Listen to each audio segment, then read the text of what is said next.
Merci, je serais tentée de dire Fota maintenant, comme on dit en pays Sénoufo. Vous l'avez vu, on a commencé cette émission sous le signe de la culture. Et j'adore parce que c'est une culture qui vient du nord du pays, c'est les Sénoufo.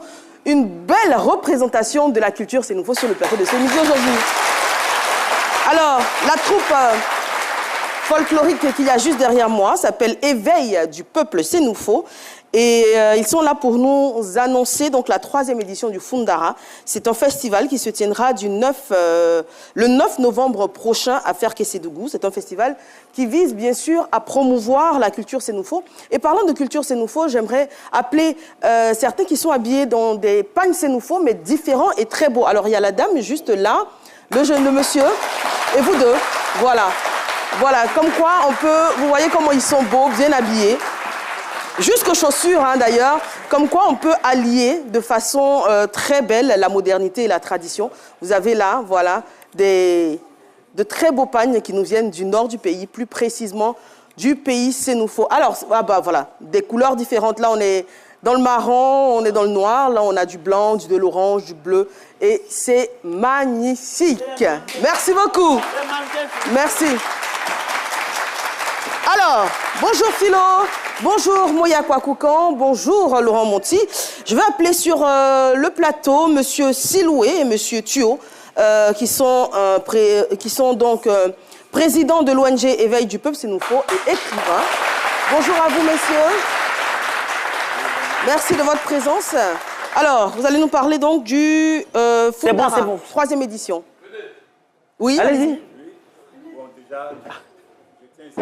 Moi, c'est M. Silo Amor, promoteur culturel, président de l'ONG Éveil du Peuple Sénoufo. Nous sommes ici pour parler du festival Fundara. Fundara qui veut dire en pays Sénoufo la joie, la gaieté, l'entente, l'harmonie. Donc ce festival est à sa 3e édition. C'est un festival culturel qui tend à regrouper, à rassembler tout un peuple. Et ce festival est déroulé ça se déroule en quatre grandes parties, telles que le don de sang, déjà pour sauver déjà des personnes qui sont en manque de sang. Et il y aura une conférence sur un thème bien précis. Et il y aura un gala de football entre les Sénoufo et les alliés. Ce qui veut dire les Koyera qui ne savent pas jouer ballon et les Ozogénéka. Et les Gourou et autres, ils vont compétir. Il y aura aussi un match football féminine où les dames vont jouer. Et puis la soirée, elle est carrément culturelle. D'accord, c'est le 9 novembre prochain, c'est à Ferkessédougou, c'est ça? Oui, à Ferkessédougou. Et vous êtes en compagnie donc de M. Kafana Thuo, qui est écrivain. Oui. Et vous êtes là, vous allez lui passer le micro, vous êtes là pour nous parler du livre L'Agnon, l'enfant prodige du Sénong. Tout à fait. Voici l'œuvre. Il faut dire qu'avant de tenir le tout propos, je souhaiterais qu'on se lève pour saluer le chef canton central de Korogo, Sa Majesté Issa Koulibaly, et tous les autres chefs dans le pays Sénoufo. Voilà. Ensemble, on va se lever pour l'ovationner avec votre... Merci beaucoup. Alors, parlez-nous donc de l'Agnon. L'Agnon, l'enfant prodigue du Sénong. C'est une œuvre que vous avez donc écrite. Voilà, c'est une œuvre pour faire la promotion de la culture.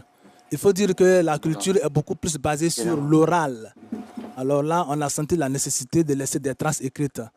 D'où la nécessité... Et de quoi parle cet ouvrage? Bien, le roman traite la question des cultures, c'est-à-dire le brassage des cultures. Aujourd'hui, il y a le modernisme qui s'impose. Est-ce pour autant que nous devons laisser nos traditions? Donc la réponse se trouve dans ce roman. L'Agnon, l'enfant prodigue du Sénong, donc disponible dans toutes les librairies. Merci beaucoup, monsieur Kafana Thuo. Et merci également. Est-ce qu'on a un tout dernier mot à ajouter pour le festival Fundara? Mon mot de fin, vraiment, j'appelle tout un ensemble, puisque c'est déjà les vacances. Les parents d'envoyer les enfants au village pour apprendre auprès des parents la tradition, elle est vraiment importante. Et nos mamans aussi, nos sœurs, de parler la langue aux enfants. Exactement. Souvent, ça permet de véhiculer des informations qu'on ne veut pas partager avec certaines personnes. Et moi, le peuple Sénoufo, c'est un peuple que j'aime beaucoup parce qu'il tient à ses traditions. Et peu importe le statut social, peu importe ce que vous faites, quand l'âge de l'initiation au Poro arrive, tout le monde va au village pour ça. Et ça, c'est vraiment à féliciter. Merci beaucoup. Merci.